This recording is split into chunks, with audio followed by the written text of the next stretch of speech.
Welcome back. हम गुफ्तगू करें साकिब बशीर साहब से। साकिब साहब, before we run out of time, एक और भी बहुत अहम केस है और वो है जस्टिस तारिक महमूद जहांगीरी साहब के हवाले से। ये अब सुना है कि नोटिस वगैरह कर दिए हैं इस मामले पे जज जी साहब बिल्कुल, ये एक अपनी नोयत का मुनफरिद केस है। बल्कि आज जो इस्लामाबाद बार के वकील थे, उन्होंने जो चीफ जस्टिस सरफराज डोगर साहब और जस्टिस आज़म खान साहब, उनको कहा कि अगर ये रवायत चल पड़ी तो फिर आइंदा यही होगा कि एक जज बैठेगा हाई कोर्ट का, दूसरे जज के खिलाफ केस सुनना शुरू कर देगा, दूसरा बैठेगा तीसरे के खिलाफ सुनना शुरू कर देगा। अदलिया की आज़ादी भी, और उन्होंने कहा कि पूरा निज़ाम इंसाफ जो है वो जो कुछ बचा कुछ है वो भी दरम बरम हो जाएगा। अब ऐसा ना करें। और ये क्योंकि सुप्रीम जुडिशल काउंसिल 209 में देखती है इस किस्म की कार्रवाई, तो अब वही उसी को देखना चाहिए। लेकिन इसके बावजूद नोटिस भी कर दिया गया और एक जो कन्फ्लिक्ट ऑफ इंटरेस्ट या मफादात का टकराव है वो चीफ जस्टिस सरफराज डोगर साहब के खिलाफ जस्टिस जहांगीरी सुप्रीम कोर्ट में कानूनी जंग लड़ रहे हैं। तो उमूमी तौर पर तो हमने सिविल कोर्ट में भी यही देखा है कि सिविल जज को भी कोई कहे कि आपका मेरे खिलाफ कहीं पे कोई केस चल रहा है मामला, तो आप ये केस ना सुने तो वो अलग हो जाते हैं।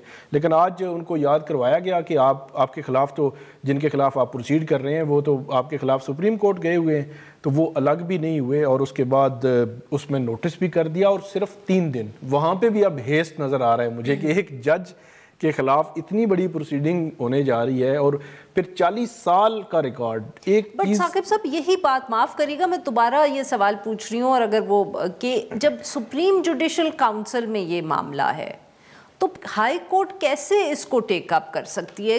कोई इसका ना प्रेसिडेंट है ना कानून जिस तरह हमें समझ आता है कि जी जज के खिलाफ तो प्रोसीडिंग होती ही सुप्रीम जुडिशल काउंसिल में है। अब हाई कोर्ट कैसे ये कर सकता है? ऑर्डर पास होगा तो उसमें हम देखेंगे कि ये कैसे हो सकता है, क्योंकि बार की जानिब से भी कहा गया था कि अगर एक वकील है उसकी डिग्री का कोई इशू है तो उसकी वकालत के हवाले से लाइसेंसी जो है बार काउंसल्स हैं, वो बार काउंसल्स ने सारे मामला देखने हैं।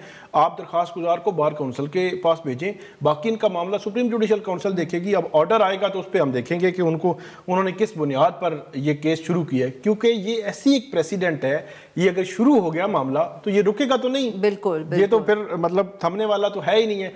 फिर कराची यूनिवर्सिटी जो है उसके हवाले से वो डॉक्टर रियाज मशहूर मरूफ जिन दिनों ये फैसले हो रहे थे, तो उन दिनों डॉक्टर रियाज जो है वो लापता हुए, फिर वो थाने में पाए गए और उसकी बड़ा अजीब वाक़या हुआ था।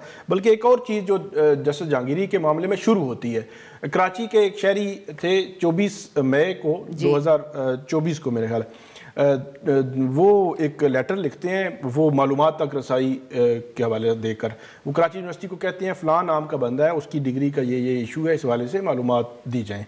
तो वो 27 मई को वो पहुंचता है कराची यूनिवर्सिटी, उसकी रिसीविंग मैंने देखी है। 28 मई को छुट्टी थी और 29 मई को जो कंट्रोलर इम्तिहानात हैं वो ये कहते हैं कि ये डिग्री इनवैलिड है। अब अंदाज़ा लगा लें 40 साल पुराना रिकॉर्ड है और एक दिन भी पूरा नहीं, क्योंकि 28 मई को तो छुट्टी थी मगर और 29 को कह रहे हैं कि डिग्री इनवैलिड है। उसकी मतलब सारा रिकॉर्ड खोल के देख के, और इस सारे तब से लेकर आज तक जस्टिस जहांगीरी जिनकी डिग्री को देखा जा रहा है उनको कोई हेयरिंग का हक नहीं दिया गया, उनसे किसी ने बात नहीं की। जी बिल्कुल। बहुत बहुत शुक्रिया साकिब साहब, आपने ये वक्त निकाला। नाजरीन, आज के लिए बस इतना ही। We'll be back tomorrow at the same time.